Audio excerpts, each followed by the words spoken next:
ভক্ত এই জগতে তার সমস্ত ঐশ্বর্য ভগবানের সেবায় ব্যবহার করেন, কারণ তিনি সর্বদা পরিকল্পনা করেন কিভাবে তার ঐশ্বর্য দিয়ে তিনি ভগবানের সেবা করবেন। যে উপদেশ ভগবান স্বয়ং দিয়েছেন, তিনি তার সমস্ত ঐশ্বর্য ভগবানের মহিমা প্রচারে এবং ভগবানের সেবায় ব্যবহার করেন। ভক্ত কর্মফল ভোগ করার জন্য কখনো সকাম কর্ম বা বৈদিক কর্মকাণ্ডের অনুষ্ঠান করেন না। পক্ষান্তরে ভক্ত জানেন যে কর্মকাণ্ড অপবুদ্ধি সম্পন্ন মানুষদের জন্য। তাই তো নরোত্তম দাস ঠাকুর তার প্রেম মুক্তি চন্দ্রিকায় বলেছেন, কর্মকাণ্ড জ্ঞান কাণ্ড কেবল বিষের ভাণ্ড। কর্মকাণ্ড এবং জ্ঞান কাণ্ড দুটি বিষের ভাণ্ডের মতো। যারা কর্মকাণ্ড এবং জ্ঞান কাণ্ডের দ্বারা আকৃষ্ট হয় তাদের মানব জন্ম ব্যর্থ হয়। তাই ভগবত ভক্ত কর্মকাণ্ড বা জ্ঞান কাণ্ডের প্রতি কখনো আগ্রহী না হয়ে ভগবানের অনুকূল সেবাতে আনুকূল্যেন কৃষ্ণ অনুশীলনম অথবা ভগবত ভক্তির চিন্ময় কার্যকলাপে অনুশীলনে কেবল আগ্রহশীল হন।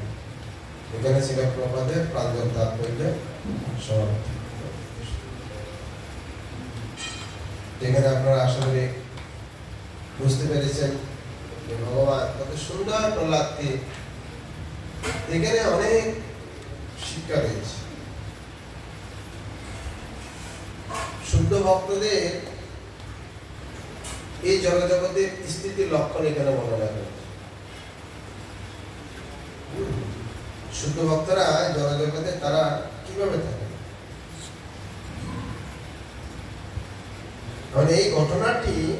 এই ঘটনাটা ভগবান বিষ্ণুদেব যে প্রহ্লাদ মহারাজকে অভয়বাণী যে ঘটনাগুলো নারদ মুনি কাকে বলছেন? যুধিষ্ঠির মহারাজ।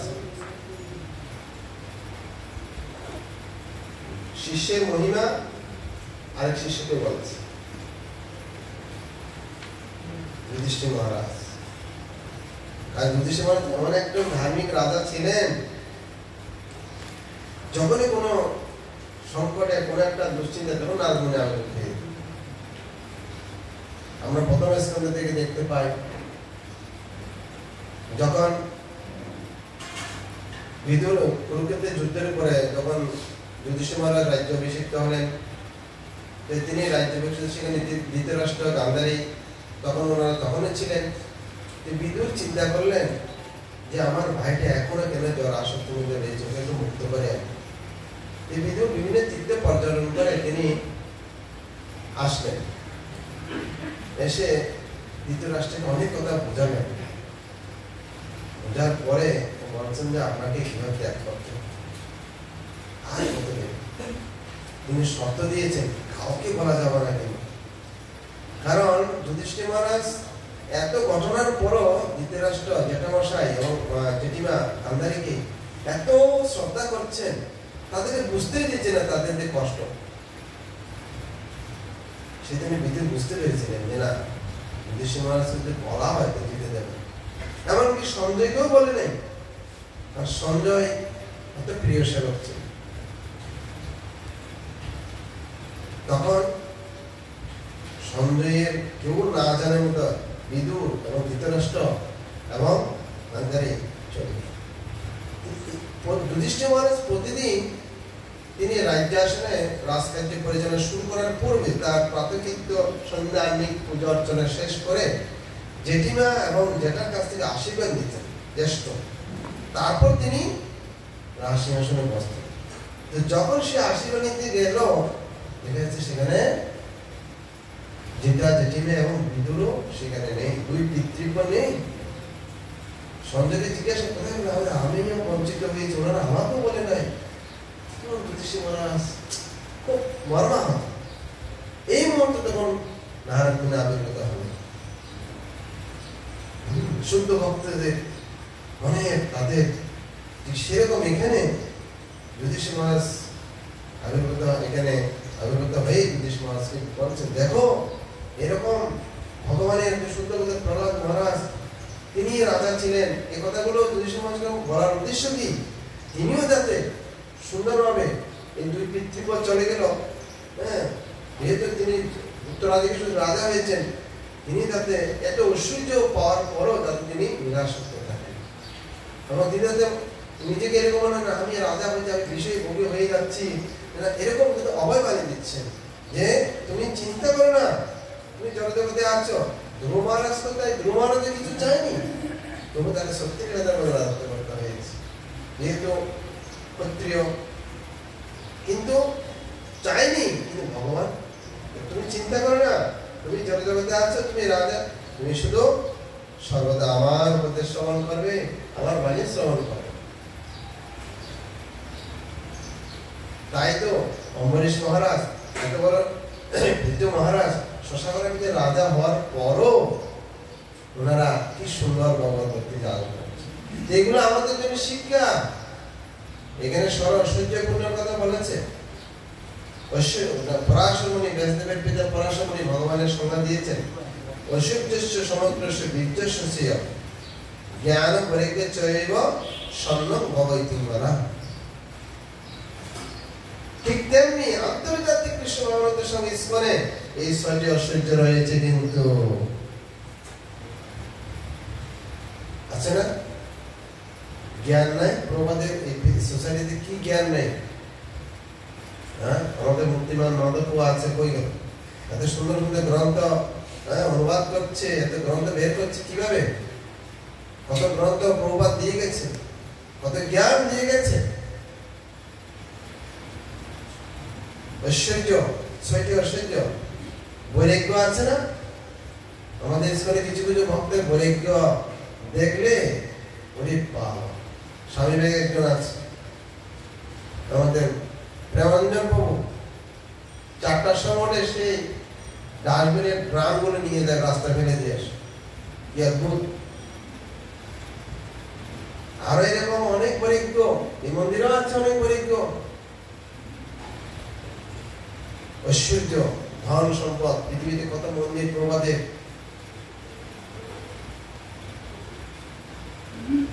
তারপরে কি শ্রী, কত সুন্দর সুন্দর ভক্তরা, কি সুন্দর সুন্দর কোমল কোমল ব্রহ্মচারীরা। আর বিদেশি ভক্তরা কিন্তু ওরা যখন মাতাজিরা যখন সুন্দর করে একেবারে ড্রেসিং করে যখন তিলক টিলক একেবারে সঙ্গে দেবীরা নেমে আসছে। ভক্তদের কি সুন্দর অপূর্ব সৌন্দর্য।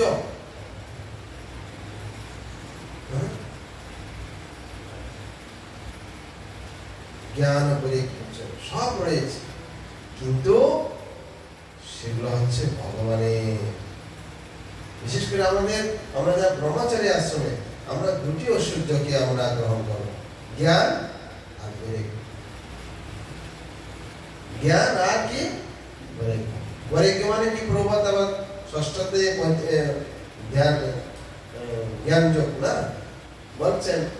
বৈরাগ্য মানে সব ছেড়ে চলে না, যে বৈরাগ্য মানে ভগবানের প্রতি আসক্তি আর কৃষ্ণ বিমুখ বিষয়ের প্রতি অনাসক্তি।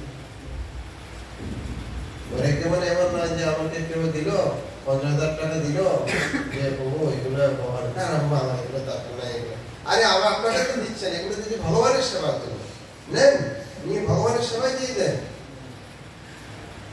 আপনি নাইলে আরেকজন ভক্তকে দেন। বলছেন যে ভক্ত এই জগৎ তার সমস্ত ঐশ্বর্য ভগবানের সেবায় ব্যবহার করেন, কারণ তিনি সর্বদা পরিকল্পনা করেন কিভাবে তার ঐশ্বর্য যে ভগবানের সেবা হয়।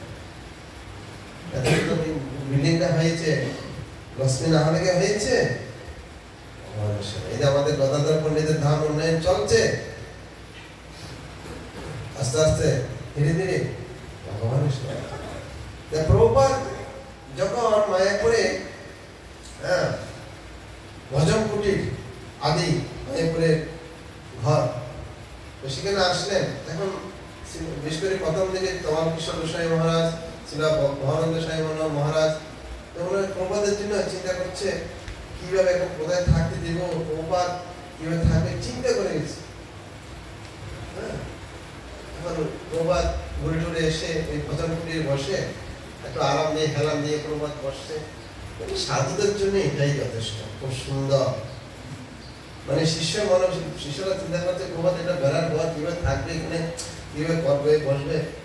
আমরা চিন্তা করতে পারি পরম্পরায় আমাদের গুরু মহারাজ আজকে হয়তো আসলে কষ্ট লাগে। গুরু মহারাজ যখন এত পরিবেশ, পৃথিবীতে এত মন্দির, এত পরিবেশ মায়াপুর, কিন্তু হচ্ছে এখন গুরু মহারাজ উনি স্যাটিসফাই, কিন্তু আমরা আমার মনে দিক দিয়ে যেটা যে গুরু মহারাজ এখন যদি স্বাভাবিক থাকতো, হ্যাঁ কি আনন্দ হতো। কি এই যে ভাঙাচোরা মন্দিরে এসে গুরু মহারাজ এই নন্দনকার রাধা মাধব চৈতন্য সোসাইটিতে এই 2 ঘন্টা দুপুরে আসতে বিমানবন্দর থেকে এসে একটু কয়েক ঘন্টা বিশ্রাম করে, কি অবস্থা। এখন তো একটু টিটপাট করেছে মোটামুটি, কি অবস্থা। এর ভিতরে গুরু মহারাজ কয়েক ঘন্টা কাটিয়ে দেয়।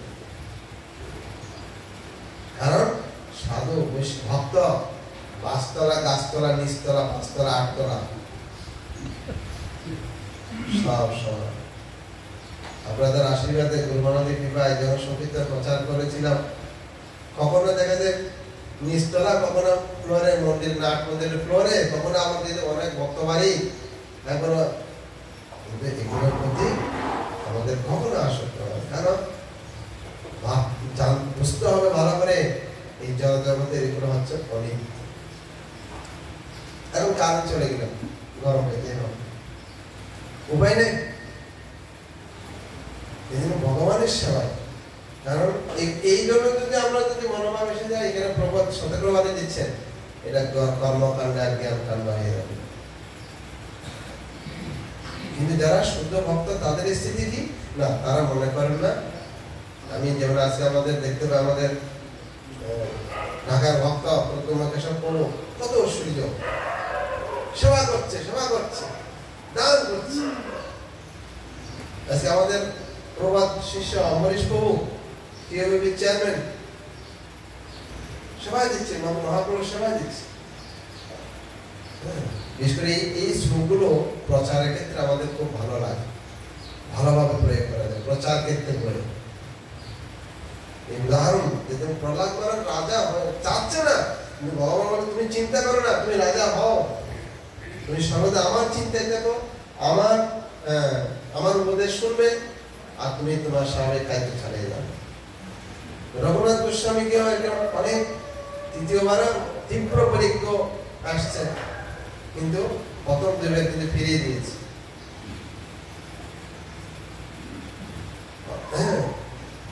মর্কট পরীক্ষ না করো লোক দেখাইয়া, যথাযথ বিষয় গুঞ্জ অনাসক্ত হই।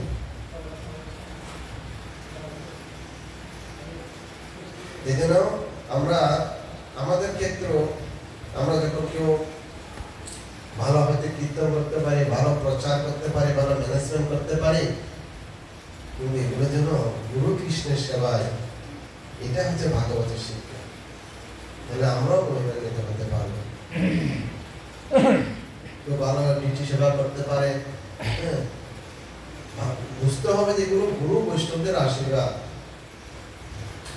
এই যে আজকে আপনারা আমাকে ব্যাসাসনে বসেন, আমার কি কি যোগ্যতা আছে? আমি যখন ওই নন্দনকানন মন্দিরে আসতাম, পিছনে বসে থাকতাম, পিছনে কি করছে, যোগ্যতা নেই, কবে হবে? আমাদের এখানে ভক্ত সোনের দোকানে কাজ করে একটা প্রভু আছে না,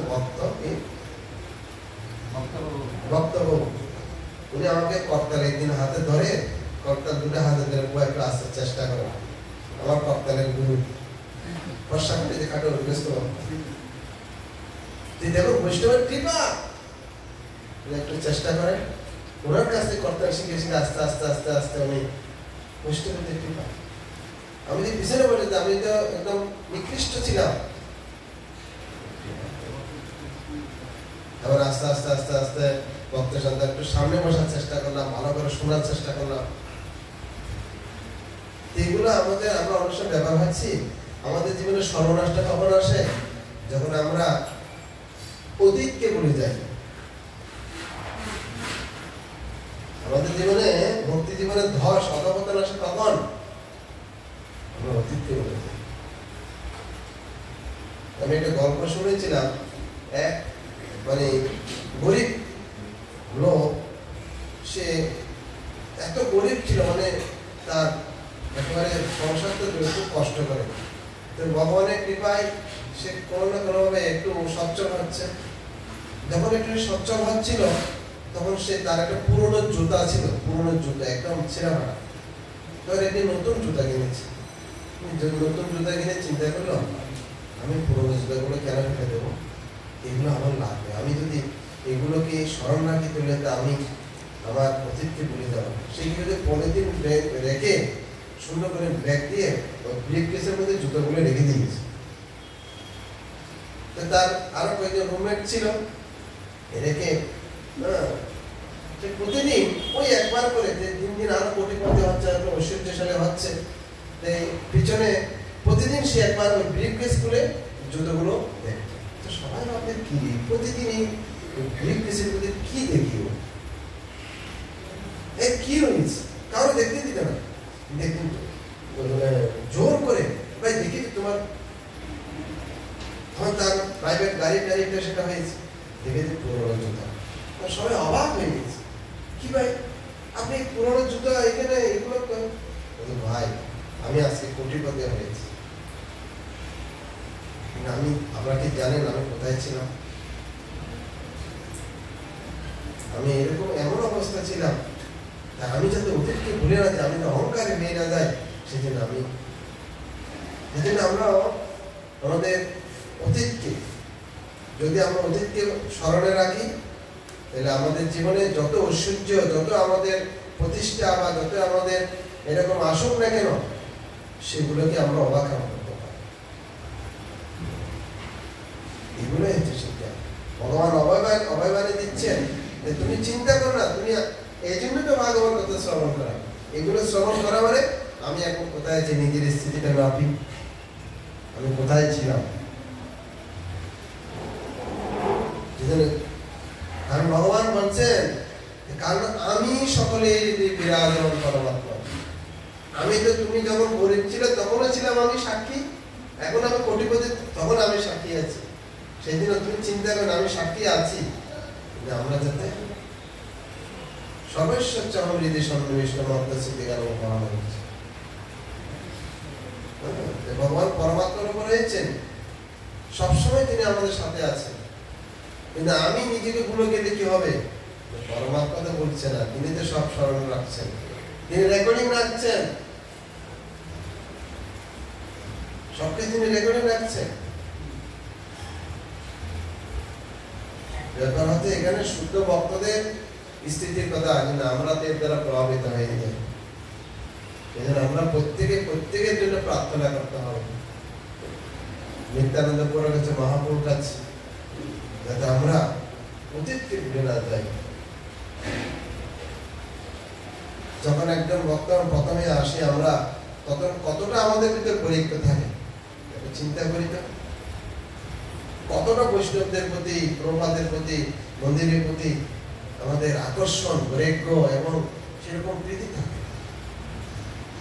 এটা শেষ পর্যন্ত যারা ধরে রাখতে পেরেছে তারা মহান ভক্ত হয়ে গেছে। আমাদের চোখের সামনে আমাদের কত দেখতে যারা এগিয়ে গেছে। আজকে আমাদের ছিল ভক্তি বিজয় বা ভাগবত স্বামী মহারাজ, কি দুর্দান্ত গতিতে গ্রন্থ প্রচার। এই যে এখন কালকে পরশুদিন গ্রন্থ পাঠ দিল, মহারাজ বলছেন যে নবরাত্রি কি একটা, হ্যাঁ নবরাত্রি নৃসিংহ, আমরা নবরাত্রি 9 দিন ধরে নৃসিংহদেবের যজ্ঞ চলমান হয় না।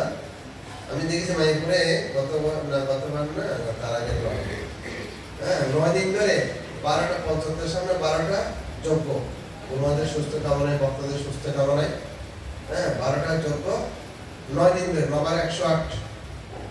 মহারাজ কি চিন্তা করলেন যে আমি নবরাত্রি ধরে ভাগবত প্রচারে মহারাজ আপনার কাছে আসবে। এই যে দেখুন মানে কিভাবে মহারাজের এখন কত প্রচার। কিন্তু আমি দেখেছি মহারাজের রুমে গিয়ে, মহারাজের রুমে একটা ভালো আলমারি দেখিনি, একটা ফ্লোর ম্যাট আছে না, যুগ্ম শুয়ে থাকে মহারাজ, কোন পালন করে রস পেয়ে গেছে, আসল রসটা পেয়ে গেছে। আর এই জনজগতে এই ঐশ্বর্য এগুলো হচ্ছে ক্ষণস্থায়ী।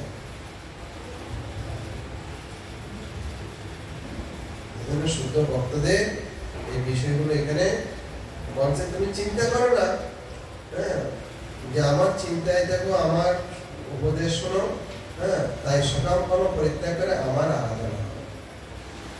প্রহ্লাদ ভয় পাচ্ছিলেন যে আমি যদি এরকম আমার বাবার মতো যদি এরকম অহংকারী হয়ে যায়, হ্যাঁ, আমি আমাকে এগুলো কেন দিচ্ছেন, আমি যেগুলো চাই না।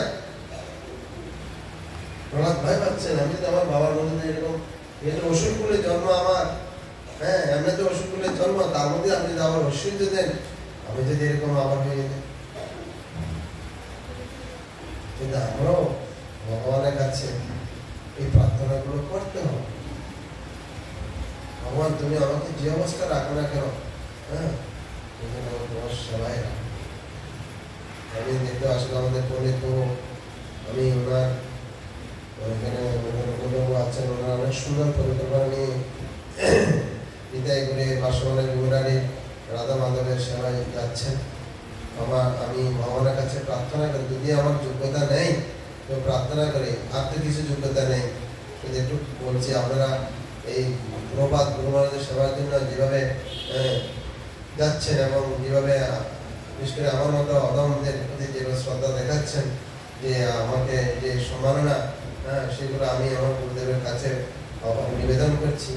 আপনারা এগিয়ে যান এবং আরও আপনাদের দ্বারা অনেক জগতের অনেক কিছু হোক, এবং এটার সাথে সাথে এই জিনিসগুলো আমাদের উপলব্ধি রাখতে হবে। এই জিনিসগুলো উপলব্ধি রেখে আমরা আমাদের নিজেদের স্বাভাবিক কর্তব্য চালিয়ে দিই। কারণ এই আমার একটা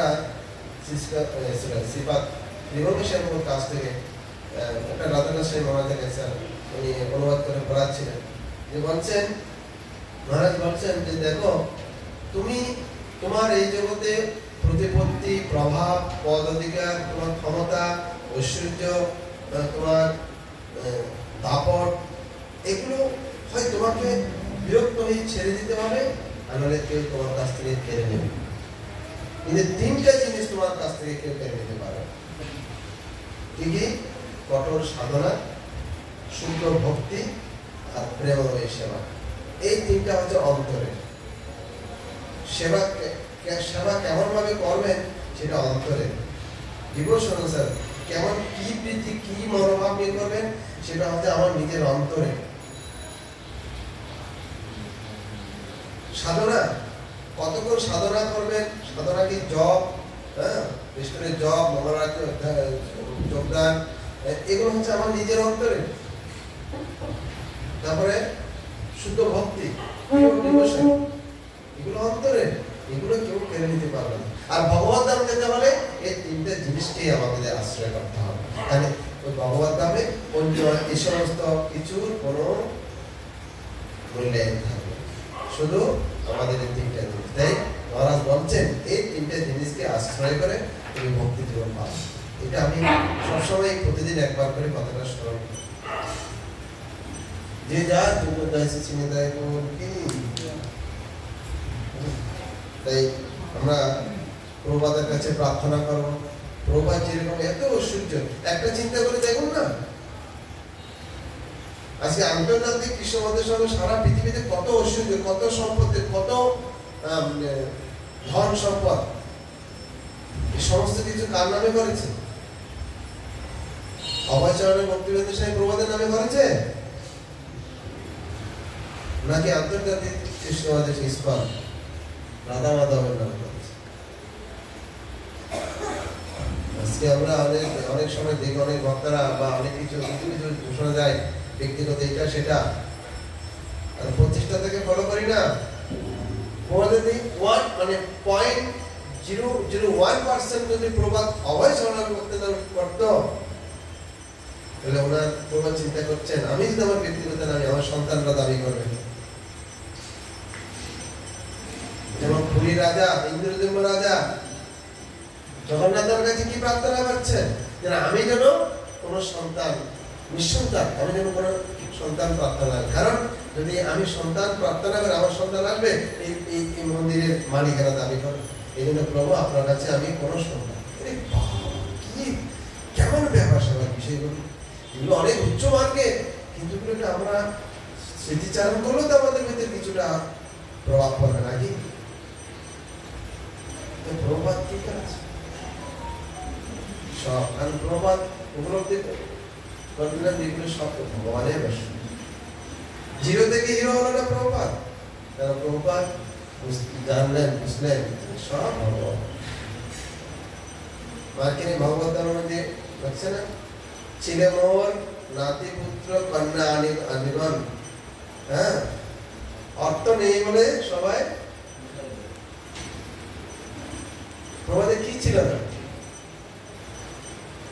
দিল্লির মধ্যে একটা ওষুধ ল্যাবরেটরি কোম্পানির মালিক, চারটিখানি ব্যাপার। রয়্যাল রোজ প্রাইভেট কারে চড়তেন, সব ভগবান। প্রথম বুঝতে পারলেন মানে এই জড় ঐশ্বর্য দিয়ে ভগবানকে পাওয়া যাবে না। ভগবান এইগুলো শুধু প্রবাদ কেন, পরম্পরায় আমাদের এখনো দেখেন অনেক ভক্ত, পরম্পরায় আমরা এখনো দেখতে পাচ্ছি অনেক ভক্তের জীবনে এরকম ঘটনাগুলো ঘটছে। যে করে আমার আজ তার যখন ভক্ত বুঝতে পারবে সব ঐশ্বর্য আমার নয় ভগবানের, তখন আবার ভগবান নেই। এখানে প্রহ্লাদকে সেই অভয় বাণী দিল। ঠিক আছে, আলোচনা আসলে ভগবান অনুভূতি আমার উপলব্ধি বলার চেষ্টা করছি, হয়তো অনেক কিছু গুছিয়ে বলতে পারিনি নিজে মনে ক্ষমতা। যদি আমার আলোচনা দিতে কোনো যদি কারেকশন, মন্তব্য, প্রশ্ন এগুলো বলবেন। প্রথমে আমি চাইব আমার কোনো সংশোধন আছে আলোচনার ভঙ্গি, কোনো প্রশ্ন, মন্তব্য।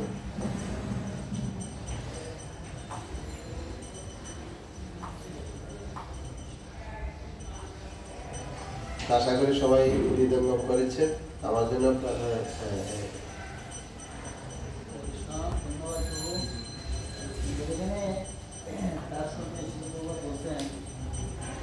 যে ভক্তদের কোনো কর্মকার কিছু করার প্রয়োজন নাই এবং প্রভাব কঠোরভাবে সেটা বলছেন।